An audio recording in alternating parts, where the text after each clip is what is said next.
Hi friends, આજે બની રહી છે ઝીરો ઓઇલ ચાટ.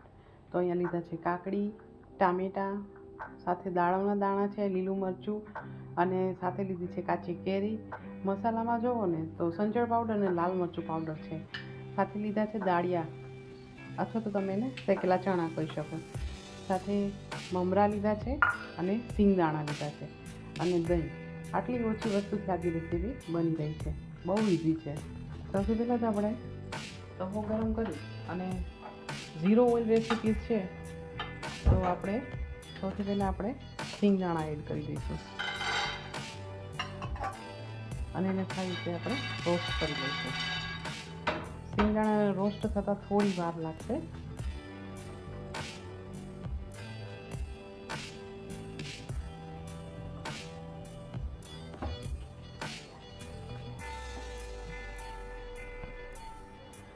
સિંગદાણા છે ને એટલા શેકવાના છે કે એની કોતરી આપણે ઉખાડી શકીએ. આ રીતે કંઈક થોડા સિંગદાણા રોસ્ટ કરી લઈશું.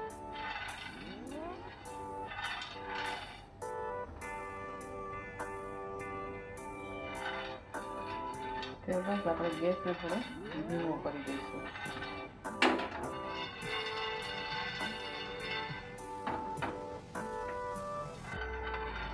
હવે આપણા સિંગદાણા શેકાઈ ગયા છે એટલે એમાં જ આપણે ચણા એડ કરી દઈશું અને એને બી લગભગ 1 થી 2 સેકન્ડ જેવા આપણે એને રોસ્ટ કરી દઈશું.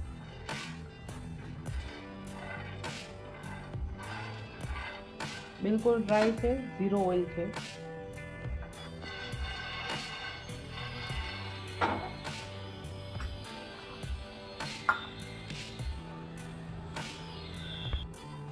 હવે લગભગ 1 થી 2 મિનિટ પછી આપણા દાળિયા પણ શેકાઈ ગયા છે. હવે આપણે ગેસ બંધ કરી દઈશું અને એમાં આપણે મમરા એડ કરી દઈશું. મમરાને બી લગભગ 1 થી 2 મિનિટ જેવું જ આપણે ફ્લેમ વગર જ એને રોસ્ટ થવા દઈશું, કારણ કે આપણી લોઢી તપેલી છે એટલા માટે એને બહુ ગરમ કરવાની જરૂર નથી.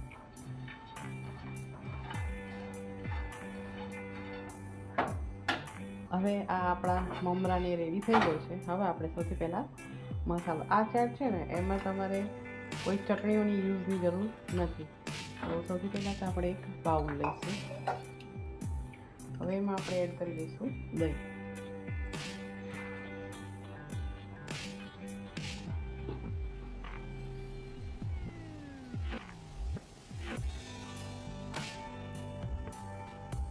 હવે સૌથી પહેલાં આપણે દહીં લઈશું.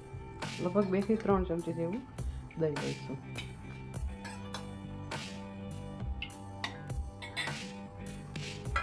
તો આમાં શુગર પણ નથી કે નથી આમાં આપણે કોઈ જાતનું ઓઇલ યુઝ કરતા. હવે એમાં આપણે સંચળ પાવડર અને લાલ મરચું એડ કરી દઈશું.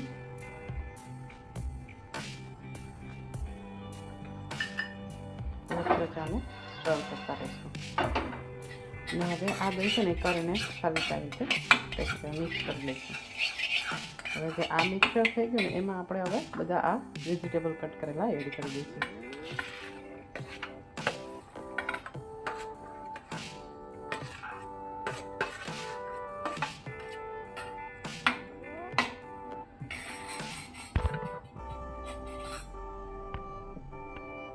હવે બધા જ વેજીટેબલ આપણે એમાં એડ કરી દીધા છે. હવે એને સારી રીતે આપણે મિક્સ કરી લઈશું. આ છે ને લો કાર્બ રેસીપી છે. જો તમને આ સ્ટેજ ઉપર જરૂર લાગે ને તો તમે એક્સ્ટ્રા દહીં એડ કરી શકો છો. અને હવે આપણે એમાં એડ કરી દઈશું આ શેકેલા ચણા, મમરા અને દાળિયા અને એકવાર મિક્સ કરી દઈશું.